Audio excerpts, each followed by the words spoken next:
Hello friends, welcome back to my YouTube channel. आज का जो हमारा टॉपिक है splitting of d orbital in square planar complex, या जो समतल वर्गाकार संकुलों में डी कक्षकों का विभाजन होता है उसके बारे में है। इसमें हम अष्टफल के संकुलों में विकृति को भी पढ़ेंगे and distortion in octahedral complex. अब आप बोलेंगे कि ये सब एक कैसे है, तो जो समतल वर्गाकार संकुलों में डी कक्षकों का विभाजन है, यानी कि आपका जो ऑक्टाहेड्रल कॉम्प्लेक्स है वो भी समतल होता है और जो आपका स्क्वायर प्लेनर है वो भी समतल होता है।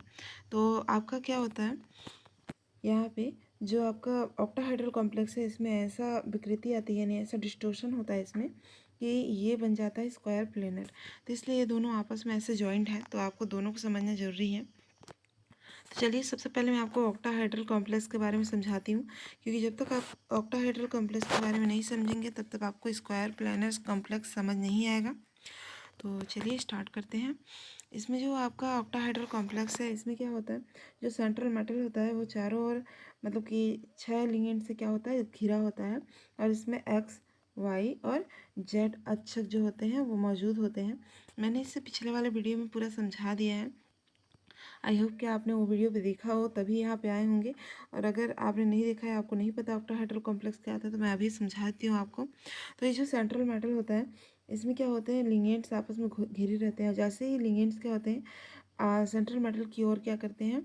और हाँ, एक और बात, लिगेंड किसे कहते हैं इसमें आप बिल्कुल भी घबराइएगा नहीं।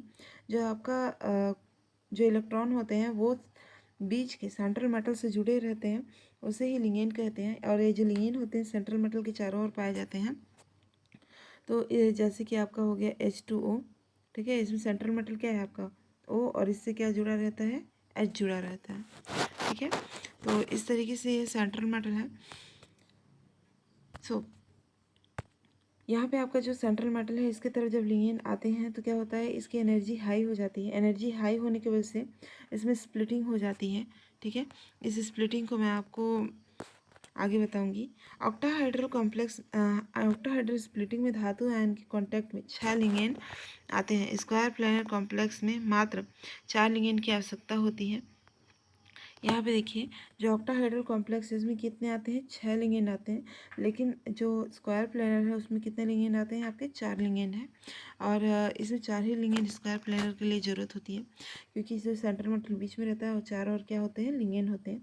लेकिन इसमें कितने होते हैं, 6 लिगेंड उपस्थित होते हैं। चलिए नेक्स्ट देखते हैं। और इसको आपको बता दूं, जॉन टेलर डिस्टोर्शन के अंतर्गत ये सारे आते हैं। आपका ऑक्टाहाइड्रल कॉम्प्लेक्स में जो डिस्टोर्शन आता है वो, और आपका टेट्राहाइड्रल कॉम्प्लेक्स में डिस्टोर्शन आता है वो, ये सारी चीज़ें आपके दोनों डिस्टोर्शन किस में आते हैं, आपके जॉन टेलर डिस्टोर्शन, ठीक है। जॉन टेलर डिस्टोर्शन भी आप मतलब अगर इन टाइप्स को पढ़ लेते हैं तो जॉन टेलर डिस्टोर्शन भी आपको समझ आ जाएगा। यदि ऑक्टाहाइड्रल कॉम्प्लेक्स के 2 लिगेंड को हटा देते हैं तो 4 लिगेंड्स रह जाएंगे। यहाँ पे समझ लो कि अगर ऑक्टाहेड्रल है, इसमें से अगर 2 लिगेंड को आप हटा देते हो, रिमूव कर देते हो, तो आपके पास 4 लिगेंड हो जाएंगे और ये क्या बन जाएगा, स्क्वायर प्लेनर बन जाएगा। माना जेड अक्ष पर इससे 2 लिगेंड को धातु आयन से दूर ले जा रहे हैं। मतलब मान लीजिए कि इसमें जो जेड है, ठीक है, इसको आप जॉन टेलर डिस्टोर्शन भी समझ सकते हैं। ये जेड होता है और जेड माइनस होता है। इन दोनों को आप क्या करेंगे, जो सेंट्रल मेटल है उससे दूर ले जाएंगे, ठीक है। सेंट्रल मेटल से दूर ले जाने के बाद जब मानते हैं कि ये दूर जा रहे हैं, ठीक है। नेक्स्ट देखते हैं क्या बोलता है। ईजी ऑर्बिटल और टीटीजी ऑर्बिटल में स्प्लिटिंग होना स्टार्ट हो जाएगा। तो जैसे ही क्या होगा, मैंने क्या कहा कि लिगेंड्स यहाँ पे आते हैं Mn+ में, तो फिर क्या होता है, एनर्जी हाई होने की वजह से इनमें स्प्लिटिंग हो जाती है। लेकिन जब जेड ऊपर जाता है तो क्या होता है, T2G और Eg में स्प्लिटिंग स्टार्ट हो जाता है। इसे आप इस डायग्राम द्वारा अच्छे से समझेंगे। रुकिए 1 मिनट बताती हूँ मैं। देखिए यहाँ पे क्या हो रहा है, आपका जो मेटल सेंट्रल मेटल है उसमें लिगेंड जब आते हैं, ठीक है, जब लिगेंड उसकी तरफ आते हैं तो क्या होता है, एनर्जी इसकी हाई हो जाती है। और इसी हाई एनर्जी को कहाँ दिखा रहा है, यहाँ। ये एनर्जी क्या हो गई, सेंट्रल मेटल की हाई। अब उसमें जो डी ऑर्बिटल होते हैं, PSO सब नहीं, जो डी ऑर्बिटल होता है उसमें स्प्लिटिंग यानी आपस में फुदकना स्टार्ट कर देते हैं, ठीक है।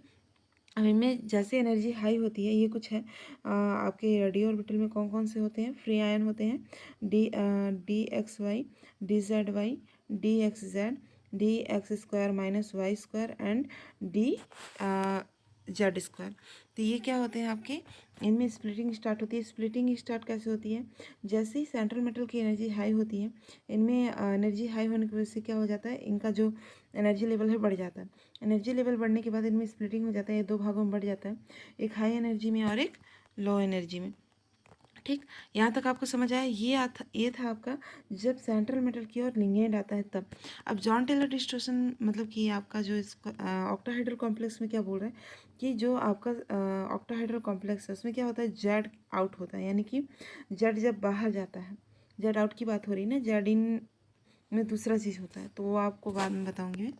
तो जैसे ही जेड आउट होता है, तो जेड आउट होने की वजह से इनमें यानी कि इस ईजी में और T2G में क्या हो जाता है, स्प्लिटिंग स्टार्ट हो जाता है। डी ऑर्बिटल में तो स्प्लिटिंग होके ईजी और T2G दो टाइप के जो क्या बने, कॉम्प्लेक्स बने। ठीक है, मतलब कि जो आपका ईजी में क्या था, d x square minus y square d z square, और आपके T2G में क्या था आपका d x y d y z d x z. लेकिन अब क्या होगा, जैसे ही आपका जेड में डिस्टोर्शन होगा, यानी जेड जैसे आउट होगा, तो क्या होगा, T2G और ईजी में स्प्लिटिंग होगा, यानी ये आगे स्प्लिट होके बढ़ेंगे। ठीक, मतलब कि इन ईजी में क्या होगा, फिर स्प्लिटिंग होगा। समझ गए आप क्यों क्या बताना चाह रहे हैं। तो आई होप कि आपने समझ लिया होगा। तो यहाँ पे देखिए आपका ये डायग्राम देखिए, ये है आपका T2G और ए ईजी। इसके पहले वाला मैंने अभी बताया डायग्राम में। तो अगर आपके जो जेड है आउट होता है, तो ईजी और T2G में क्या होती है, एनर्जी इसमें भी विपाटन होता है। जिसमें दो पार्ट मैंने बताया, d x square y square और डी जेड स्क्वायर। किसमें होता है, ईजी में होता है। तो ये भी दो भाग में बढ़ जाएंगे, और दो भाग में बढ़ करके इस तरीके से आ जाएंगे, डी एक्स स्क्वायर ऊपर और वाई स्क्वायर ऊपर और डी जेड स्क्वायर नीचे। अब ये होता कैसे है, ठीक है, वो बताती हूँ मैं आपको। ईजी, ठीक है, ईजी में क्या होता है, d x square minus y square की एनर्जी क्या होती है, अधिक होती है। एनर्जी अधिक होने की वजह से क्या होता है आपका, जो d x square y minus y square क्या हो जाता है, ऊपर चला जाता है। ठीक है, और डी जेड स्क्वायर नीचे क्यों आता है, डी जेड स्क्वायर की एनर्जी कम होती है। डी जेड स्क्वायर की क्या होती है, एनर्जी कम होती है, इसलिए वो क्या हो जाती है, नीचे आ जाती है। अब T2G एनर्जी में भी वैसे ही हो रहा है। T2G में भी d x y d y z d z x, इनमें भी स्प्लिटिंग हो रहा है। ये क्यों हो रहा है, तो डी एक्स की एनर्जी क्या हो जाती है, अधिक होती है। यहाँ पे जो डी एक्स है उसकी एनर्जी क्या हो जाती है, अधिक हो जाती है। और आपका जो डी वाई जेड और डी जेड की एनर्जी क्या होती है, कम होती है, इसलिए क्या होते हैं, नीचे होते हैं। अब आगे देखते हैं। अब माना दो लिगेंड जो जेड अक्ष पर स्थित, उसे हम पूरा हटा देते हैं। समझ लो कि यहाँ पे जो आपका जेड है, ठीक है, इसको पूरे तरीके से क्या कर देते हैं, हटा देते हैं, यानी कि पूरा का पूरा हट गया। तो क्या बन जाएगा, ये स्क्वायर प्लानर बन जाएगा। ये तो मैंने बताया आपको। अब यहाँ पे यही दिया है। अब माना दो लिगेंड जो जेड अक्ष पर स्थित, उसे हम पूरा हटा देते हैं, तो ऑक्टाहाइड्रल कॉम्प्लेक्स की ज्यामिति पूरी तरह से विकृत हो जाएगी, यानी पूरी तरीके से डिस्टोर्शन हो जाएगा उसमें, और पूरी तरीके से टूट जाएगी, और नई ज्यामिति बनेगी, जिसे हम चतुष्कोणीय ज्यामिति की रचना बोलेंगे। इस संपूर्ण क्रिया को अष्टफलीय विकृति कहते हैं। यानी कि यहाँ पे जो आपका ऑक्टाहाइड्रल है वो विकृत हो गया, यानी वो टूट करके स्क्वायर प्लानर बनता है, इसलिए इसको ऑक्टाहाइड्रल कॉम्प्लेक्स का क्या कहते हैं, डिस्टोर्शन कहते हैं। आपको समझ आया ऑक्टाहाइड्रल डिस्टोर्शन क्यों होता है।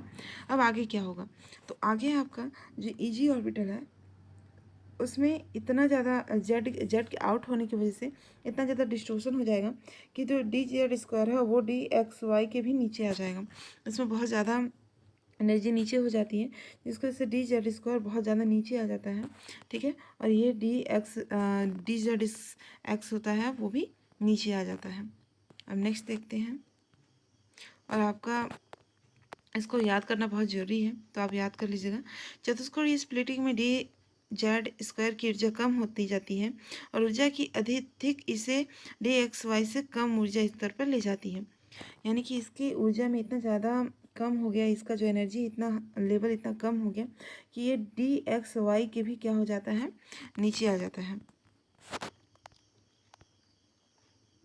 यहाँ पे आप देख सकते हो जेड अक्ष से लिगेंड को दूर ले जाने पर सबसे ज़्यादा प्रभाव किसको पड़ता है? डी जेड स्क्वायर कक्षक को पड़ता है।